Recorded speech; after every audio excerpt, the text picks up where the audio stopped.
Yeah, stout, yes, I know what you're talking about. Good. Yeah, they're thick. She's rare. They're thick, they're real thick. People. Malt sometimes, like malt.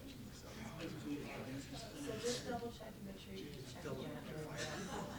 Yeah.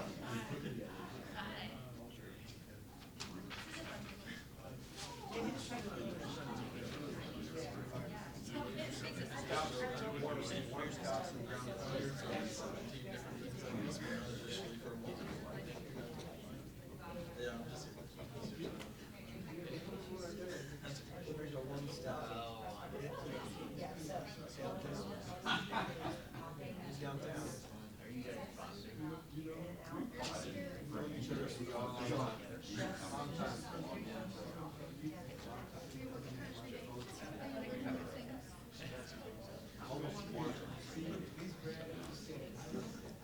Why was Beatty leaving this building?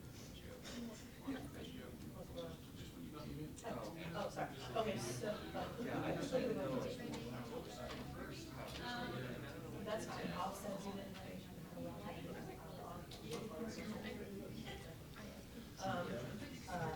I'll send you the information. And then we'll see about it. Perfect. So you know where to go, the radio multimedia folder, and then the video. Picture.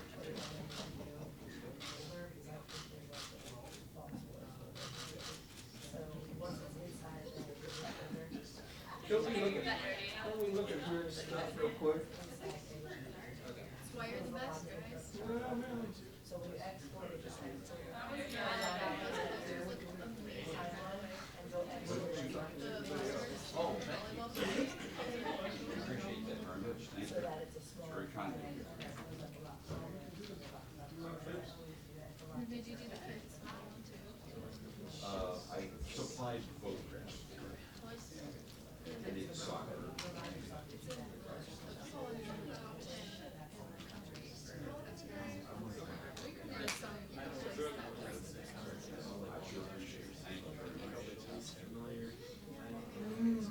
Ranking by football posters. Although, last year, I don't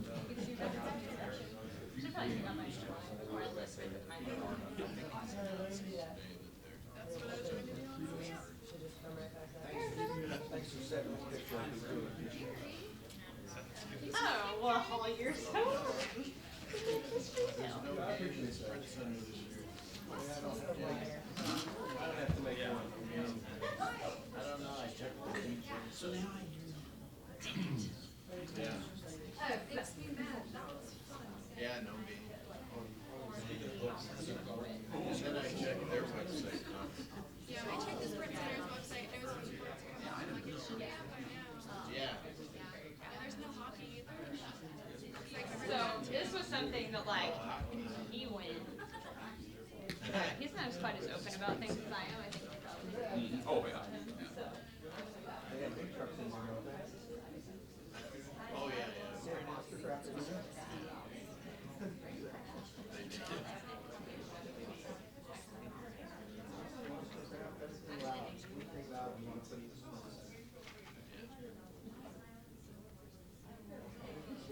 Hey, my issue, okay, I'm shooting on Friday. Friday, different. Right now. Okay. Okay. The 20th, the one that you have at what, 2 o'clock too, right? We have the football social. So, who is that? Oh. Okay. I'll figure out that.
A little more into light, gentlemen. It's the inevitable three. Just don't put me in the middle. It's inevitable. Get over there. Every two on either side. They got track. It's like go down in size. I need to go on the I outside. could do that, yeah, down in size, so it's the commercial where you use the bars, and we go from here to here to here. I'm out of your way. You know what, I'm glad, you're going first, you're going second, I'm going third, that's the order. There you go. Okay. Volleyball's always first. Once you talk about volleyball. We thought we'd switch it around this year just to change it up because we've been doing this for a long time. So I'm going to talk about volleyball. Stanley's going to talk about track. Ray's on soccer. I gave him my notes. So, all right, I'll start off by saying, welcome everyone. We're gonna talk about volleyball first, so Mark is up. Okay,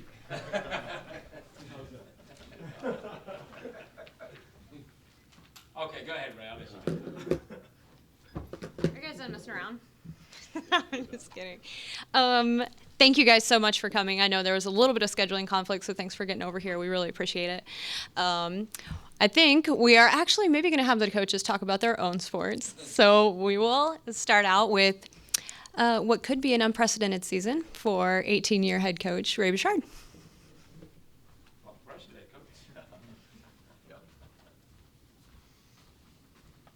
Hey, appreciate everybody coming out today. This is my 18th season.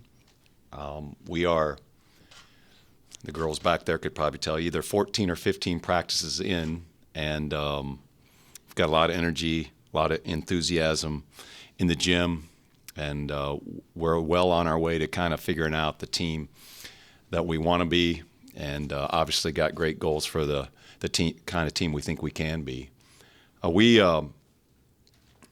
I'm excited about this fall sport season starting in general with, I know Coach Mark's going to talk about his team, and I know they've got high expectations, and a cross-country track and field team is one of the more highly regarded in the country, and I'm excited about our new football coaching staff, how accessible they've been, how supportive they've been in what we're trying to do, and Coach Snyder with women's basketball. I think entering my 18th year, I feel better about the entire group of coaches that I work with than any time I've been here. So that's exciting to be a part of that. And even though it is the 18th year, I got to tell you, I'm still extremely privileged and honored to be the person in charge of this volleyball program. And I take that responsibility each and every day very seriously. So thanks for coming. We talked a little bit about, we did get started on August 10th, and got a little momentum once again from last year going into this year, and we're talking about unprecedented, meaning that this could be the first team to go to 4 straight NCAA tournaments, correct? And Tiana Dockery could be the first player in Kansas volleyball history to have an opportunity to play in all 4 NCAA tournaments. And I think when you start talking about players playing in the NCAA tournament the entire career, then you're starting to develop some momentum within your program, you're starting to develop some tradition, and you're starting to build your brand. And that's very important for us as we come off a really nice season last year to continue to do that. For that to happen, obviously we've got a lot of things got to take place. We've got a very competitive pre-conference schedule in front of us. We open up at Arkansas, and they're going to be in my opinion, a top 25 team. We'll also see Army and McNeese State there. Then we come back home after that to host a Duke team who has been top 1 or 2 in the ACC for the last 4 or 5 years and is a top 20 team. And also volleyball ex-assistant coach Christy Posey and the job she's doing over at University of Missouri, Kansas City. They won their conference last year. They got everybody back, and I know they're going to have what they feel like is another breakthrough season for them.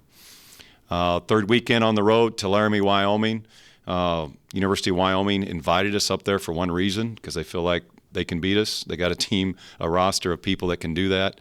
Marquette, you don't hear much about Marquette probably in Northern Colorado in volleyball, but Northern Colorado's been the class of their league for the last 6 to 8 years, as has Marquette. So that'll be a very competitive opportunity for us. And then we close out with our last home tournament, Gonzaga, going to be one of the favorites in their conference in the Big West, and Missouri State will be here too, another favorite in the Missouri Valley. So we're excited about that part of it. Then it gets easier. We get into the Big 12, and we've got a host of teams who feel like they can be in the top 2 or 3 of that league, can be top. We've got one team that thinks they probably can win a national championship, and we got a bunch of others who think they can not only get into the NCAA tournament but advance deep into it. So it's going to be a very deep league. We've had some coaching changes in the league. We've had some upgrades. We've had a huge influx of transfers into our league. We benefited from a couple young ladies, but other programs have also. So I think people are realizing the Big 12 is the place to be, and we're looking forward to that. We've got a roster equipped, we think, to handle that pre-conference schedule and that Big 12 opportunities in front of us. Talk a little bit about our outside hitter position. We bring back a 3-year starter in Tiana Dockery. Madison Rigdon, part-time starter for us last year, and transfer from Wichita State, graduate-level student Ashlyn Driscoll, who's had a really good preseason so far, so we're excited about that. We've got newcomers in that position. Ashley Smith, a freshman from Las Vegas, who has had great moments in practice, still trying to, I think, catch up with the speed of the game and the speed we want to play at, but she's going to do great things. And Patricia Montero. If we had one setback to this point within our program over the last couple months, it was Patricia Montero this summer sustained a knee injury while playing for the Puerto Rican national team in a match in Canada. So she will not be able to participate with us this fall. She's been here all summer. She's had the injury repaired by our own people. She's well on her way to recovering, and though unfortunate because we felt like she would have been a pretty heavy contributor, she's going to have 4 great years left after this year. Kelsey Payne's kind of our wild card. She can play a little bit left side, a little bit of right side. She played middle extensively last year. We're moving her around a little bit, and she gives us great flexibility in that position, and we feel like she can dominate matches when she really wants to with her athleticism and her length. So we're excited about the opportunity. Sometimes you'll see her on the right, maybe a little bit in the middle, a little bit on the left, but she'll play wherever she needs to play. Our middle blocker position, we return everybody. Taylor Susie led the Big 12 in blocks last year, had a great sophomore season. We know that'll transition to more good things her junior year. And Janae Hall, along with Kayla Cheadle, also played heavily in that position last year. So we're looking forward to that group being a solid group as far as numbers and production go. Setter position, freshman starter Anise Havili is now a sophomore, led the Big 12 in assists last year as a freshman, and is doing an outstanding job of running the show. And we've got such quality at position. Maggie Anderson, who typically would be a starter in a lot of other programs, a backup setter for us, serving specialist for us. But you talk about somebody who gets after it every day, trains hard, communicates at the highest level. So we're in really good shape in that position, and that's a strength of our team. Our libero position, we returned Cassie Waite. Cassie took over for Breanne Riley a year ago, and we didn't miss a beat. In fact, she does things that we've never had anybody else in that position do, and she's moving into a junior season. She's got a year of that position under her belt, and she's going to be somebody that's going to play at an extremely high level at that position for us. And we got great depth at the DS position. We returned sophomores Addie Berry, Claire Carpenter, and Tori Miller, and transfer last spring from St. Louis University, Anna Church, who was a 3-year starter in that position for St. Louis University. So the addition of Driscoll and Church as upperclassmen has helped. We got a nice influx of transfer, and just one probably newcomer that'll step into the mix a little bit. But that newcomer class last year of 7 kids now are sophomores. We've got a lot of playing time back, a lot of experience back. Plus, you think about the trip we went on in May, where we got 7 matches overseas and a couple weeks of training. I think that's springboard us into what we hope will be a great fall. Be happy to answer any questions anybody might have. Did anybody surprise you on the overseas trip? There's a couple kids that surprised me on the amount of gelato you can eat on one trip. I'm not going to point any of those people out. I don't think any of those people are in the room right now. Are they, Cassie? Maybe not. But the foreign trip was extremely good for us because we moved pain from the middle to the right side. And it doesn't seem like much, but in volleyball, it's a whole different mentality, a whole different transition point, whole different blocking scheme. So that was very good for us. And we got to play everybody all the time. There was matches against the senior Italian national team, which is one of the top 10 teams in the world, and then all the way down to a couple other club teams where we could try different combinations. We can do different things. So I think more than anything, Gary, we're pleased with the amount of playing time everybody was able to get in that situation. I know you touched on it a little bit, but what do Ashlyn and Anna bring to the table as senior transfers? Well, Driscoll's been in the NCAA. Ashlyn Driscoll's been in the NCAA tournament three times. She was actually on that team that beat us in the Fieldhouse in 2012. I think that's when it was. So she's played high-level volleyball for 3 years. She understands that. We didn't know what we were getting in a teammate or work ethic, and you can ask any of those three ladies back there. She's been an outstanding addition in those two areas too.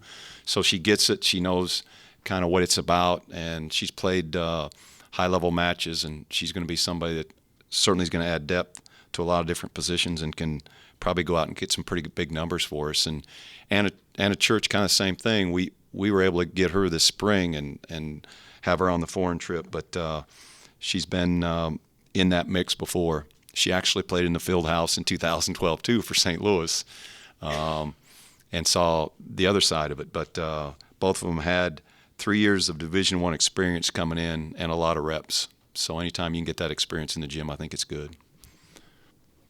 You mentioned potentially going to the tournament for 4 years in a row.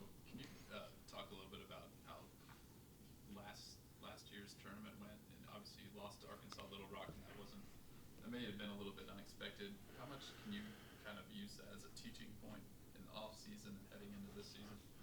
We mentioned it a couple times. Some of the things that broke down in that match. The one and done, how that feels, the mentality of that. Certainly, it was a interesting scenario in that we were playing in Topeka, in a somewhat neutral facility. But it's anytime you have an opportunity to play in the NCAA tournament, you got to take full advantage of that. I think the other thing is that people, maybe just the novice volleyball fan, had no idea Arkansas Little Rock was a high level team, and the experience they brought to the table was very noteworthy. But there was opportunities to go up 1-0 in that match, and we didn't take advantage of it. And the longer you let a team hang around in that scenario, and the longer they feel like they have life, then they start to build another life of their own, and the confidence begins to build. And it was very disappointing. In that we felt like we had a great chance to win the next night and advance, and that was our whole goal last year. We had our best Big 12 finish ever, and we were just a couple points away from what we feel like maybe advancing as far as we ever have in the NCAA tournament. So those opportunities come along not very often, so when you do, you have to take full advantage of them. How tough is it to lose two players like Chelsea and Sarah? They both had big numbers over the career. Albers played all 4 years. Sarah played all 4 years. If you look at big wins last year, a lot of times McClinton was getting big numbers. Albers was getting a big defensive play. So from a physicality standpoint, they were huge. And that's going to force us to play at a little different tempo, play a little quicker. We've got enough volleyball talent to do what we want to do, but certainly be remiss if we didn't appreciate all the efforts they've given us over the last 4 years. And they'll be back in full force on Saturday when we kick off our alumni match. We actually have an alumni team together that I think will be pretty eager to play and excited to see us and excited for the opportunity. Coach, you mentioned the fact that you had this year an unprecedented opportunity to go to 4 straight NCAA tournaments. Does that ever day-to-day in training come into your mind, or do you put that away? We talk about it. I mean, we've had some notebook opportunities with the team. off the court where we talk about things like that. But I think we always just talk about how do we train today to get a little bit closer to that, and that's a long ways away. But certainly it's got to motivate us each and every day to how we prepare and how we train and how we get ready for the next practice. It's the first most important thing. The next thing on our plate will be Saturday, and then after that, the Army match. But each day, we got a goal of getting a little closer to the level we want to play at to have that opportunity. Tiana, Kelsey, and Havili all played at the collegiate national team program in New Orleans this summer. What will that bring back? I mean, that'd be a great question for Doc, but I was there recruiting because the juniors event was going on at the same time. Basically, they invited 36 collegiate kids to train with great coaches, and 3 of those happened to be from Kansas, and they represented us in a great way. And anytime you get 10 days of training, you play against high-level competition. The expectation is that you conduct yourself and play hard and play with some purpose. I think it's going to do nothing but not only help them and their personal brand, but also help the brand that is Kansas volleyball. You talked about playing at a higher tempo. Do you think that puts more pressure on these days? Yeah, it puts more pressure on our passers because you got to be what we call in system. It's got to be in a general area for our setters to be able to do that. But we've got setters that can manage that if our passers can handle that tempo. And when we talk about tempo, it's just a little faster. It's probably what Coach Beatty wants to do. He wants to play a little faster. Certain basketball teams want to play that way. So the tempo of the set, the tempo we transition at, we think we're athletic enough to make that happen. What do you expect? What are you hoping to see from Tiana this year, going into her senior years? She's already had a lot of success.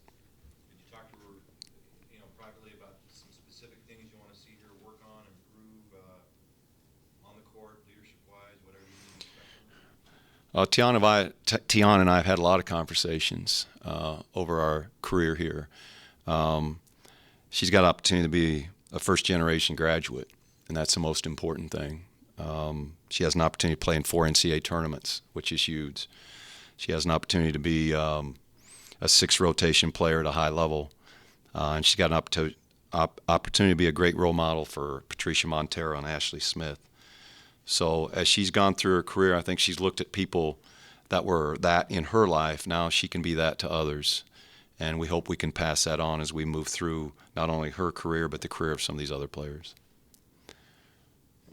Posted a 10-6 record in the Big 12 last year after opening up with a 0-3 start. Just kind of what's the outlook of the Big 12 schedule this year? Don't want to start 0-3. That put a little pressure on us. We open up with K-State at home, which will be a big-time match. I think after that, maybe it's TCU. They're going to be much improved. It's just one match at a time. I'm so proud of the team, the way they didn't panic last year, an 0-3 start, and then you finish second in the Big 12. Speaks to how we all stayed together, and we stayed true to what we really felt like our mission was and how we could accomplish that. But we know what's in front of us. The Big Ten might say it, the Pac-12 might say it, but I think the Big 12 could say, hey, we're the premier conference in the country this year. Thank you.